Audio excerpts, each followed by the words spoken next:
Kualitas lini serang tim nasional Indonesia akan bertambah dengan hadirnya Ragnar Oratmangun. PSSI sedang mengebut proses naturalisasi pemain keturunan Maluku ini demi berseragam merah putih. Ragnar diprediksi baru akan membela skuad Garuda di ajang kualifikasi Piala Dunia 2026 nanti. Cetak Gol coba merangkum seberapa hebat Ragnar Oratmangun sebagai berikut.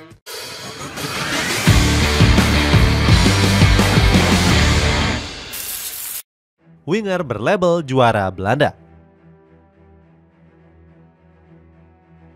Kehebatan Ragnar Oratmangun sudah pernah dibuktikan saat dia tampil di kasta kedua Liga Belanda. Pasalnya, dia pernah membawa SC Cambuur merengkuh gelar Keukenkampion divisi. Di musim 2020-2021, skuad The Yellow Blues sukses mengemas 92 poin. Raihan ini unggul jauh dari Go Ahead Eagles yang membuntuti di peringkat runner-up. Dominasi SC Cambuur di Eerste Divisi makin terasa dengan menjadi klub yang paling tajam. Skuad The Yellow Blues tampil produktif dengan mencatatkan 109 gol. Ragnar menjadi pilar andalan dalam skema permainan SC Cambuur. Bahkan sang pemain rela dimainkan di luar posisi aslinya pada pertengahan musim. Berposisi asli sebagai winger kiri, Ragnar justru sempat diplot sebagai gelandang tengah di SC Cambuur. Hebatnya, mantan pemain dari FC Groningen ini malah tampil semakin impresif. Ragnar berhasil mengemas 7 gol dan 2 assist saat bermain di lini tengah. Sementara saat bermain di posisi sayap, produk akademi dari NEC Youth ini hanya mengoleksi 2 gol. Henk de Jong selaku pelatihnya saat itu percaya dengan kualitas Ragnar di lini tengah. Buktinya pemain keturunan Maluku ini sukses mencetak hat-trick saat menghadapi Excelsior Rotterdam. Hat-trick dari Ragnar mampu membawa skuad The Yellow Blues menang 7-2 atas Excelsior. Performa impresif sang pemain kembali berlanjut di laga yang berikutnya. Ketika menghadapi FC Den Bosch, Ragnar mencatatkan 2 gol untuk SC Cambuur. Di akhir laga, skuad The Yellow Blues kembali memenangi pertandingan dengan skor 3-5. Ragnar menutup musim 2020-2021 dengan mengemas 9 gol dan 2 assist. Sekaligus membuat mantan klub dari Stefano Lillipali ini berhak meraih tiket promosi ke Eredivisie 2021-2022. Jelang musim baru, sayangnya SC Cambuur justru melepas sang pemain secara gratis ke Go Ahead Eagles. Pemain andalan Eredivisie.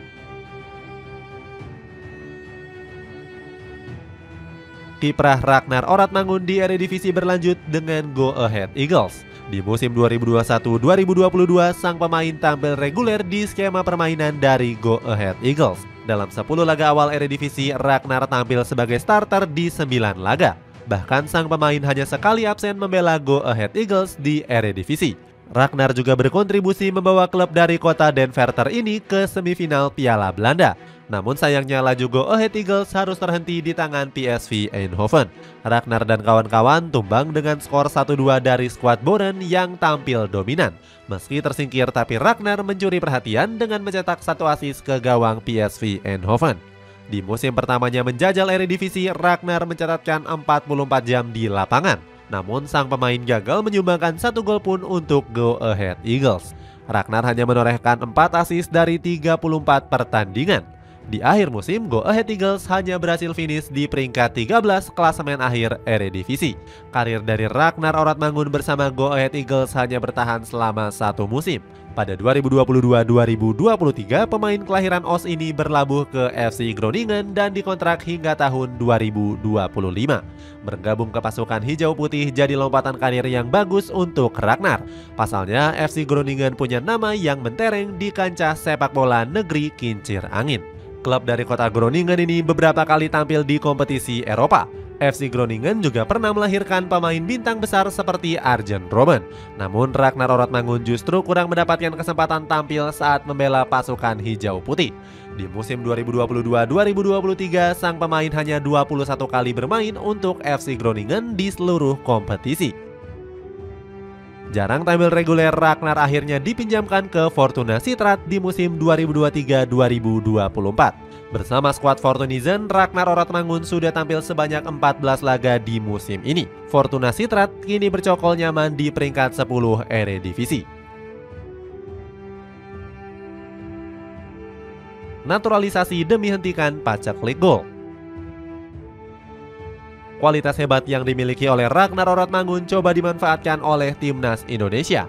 Pemain 25 tahun ini sudah bersumpah mati membela tanah leluhurnya. Kepastian tersebut dipastikan langsung oleh Ketua PSSI yakni Erick Thohir. Pak Erick sempat mengunggah foto jabat tangan dengan sang pemain pada bulan November yang lalu. Penyerang keturunan Belanda ini akan disiapkan untuk kualifikasi Piala Dunia 2026. Sementara itu, kabar gembira ini sempat membuat ibunda Oratmangun terkejut. Pasalnya, Oratmangun diketahui pernah menolak ajakan untuk naturalisasi pada 2022 yang lalu. Kedua orang tuanya khawatir tentang masa depan timnas Indonesia yang masih belum menunjukkan perkembangan. Hingga akhirnya Oratmangun sekeluarga berubah pikiran. Menurutnya, skuad Garuda saat ini sudah mengalami kemajuan yang sangat pesat. Dia sangat yakin kalau Indonesia akan meraih sejarah-sejarah baru dengan segala program yang sedang dijalankan. Di sisi lain, kedatangannya diprediksi membuat lini serang jadi lebih tajam. Sebab saat ini sektor penyerangan merupakan titik terlemah di skuad asuhan Sintayong. Pendapat tersebut bahkan sempat diucapkan oleh pelatih Libya yakni Milutin Sredojevic. Sang manajer menyebut Indonesia punya kemampuan yang buruk dalam mencetak gol. Dia mengatakan sektor sayap juga sangat nggak terorganisir. Hal itu bisa dibuktikan dengan komposisi lini depan yang selalu berubah-ubah. Sejauh ini, pasukan Sintayong selalu kesulitan untuk melesakkan gol di laga-laga besar.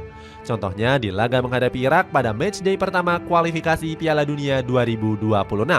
Di laga itu, skuad Garuda cuma menghasilkan satu sepakan on target saja. Itu pun golnya dicetak oleh pemain bertahan yakni Shane Patinama. Sebenarnya lini depan Indonesia sempat melesakkan banyak gol saat menghadapi Brunei Darussalam. Dalam dua laga yang dimainkan, skuad tanah air sukses melesakkan 12 gol. Namun kemenangan itu nggak bisa menjadi acuan tajamnya lini serang Indonesia. Sebab Brunei Darussalam merupakan tim yang punya peringkat FIFA jauh di bawah Indonesia.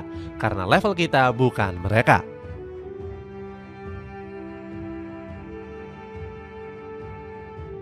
Kemampuan hebat mendobrak pertahanan.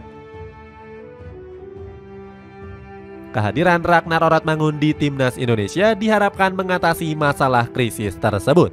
Dia punya playstyle bermain yang mengutamakan dribble. Oratmangun mahir dalam melakukan tusukan dan punya visi yang bagus dalam melakukan umpan kunci. Selain itu, gaya bermainnya juga terlihat simpel bertipe playmaker era modern. Aksi hebatnya sempat terlihat saat Fortuna Sittard dikalahkan oleh NEC Nijmegen di pekan ke-16 Eredivisie. Saat itu dia dimasukkan pada babak kedua untuk menggantikan Alen Halilovic. Dirinya sangat merepotkan lini bertahan lawan dengan 3 kali umpan berbahaya. Selain itu, dia juga menginisiasi serangan dengan gerakan yang fleksibel. Kalau dilihat dari heatmap, winger 25 tahun ini hampir bergerak menguasai sepertiga pertahanan lawan. Akibatnya, Oratmangun sempat beberapa kali sengaja dijatuhkan. Hal itu dilakukan untuk mengurangi aliran bola yang akan diberikan kepada lini serang. Bahkan Oratmangun sempat melakukan tembakan keras dari luar kotak di penghujung laga. Sayangnya, sepakan ini masih mampu ditepis oleh kiper NEC Nijmegen yakni Jasper Cilesen. Bermain selama 45 menit, calon pemain Indonesia ini mendapatkan rating 6,5. Nilai tersebut menjadi salah satu yang tertinggi di antara rekan satu timnya yang lain. Dengan permainan tersebut, dirinya diprediksi akan menjadi motor serangan dalam skema taktik dari Sintayong. Sebab Indonesia selalu terlihat lemah saat menerima bola dari daerah sepertiga lawan. Itulah ulasan seberapa hebat Ragnar Oratmangun untuk tim nasional Indonesia. Bagaimana pendapatmu, apakah calon pemain Indonesia ini akan menjadi solusi bagi tumpulnya lini serang skuad Garuda? Coba tulis pendapatmu di kolom komentar di bawah ini.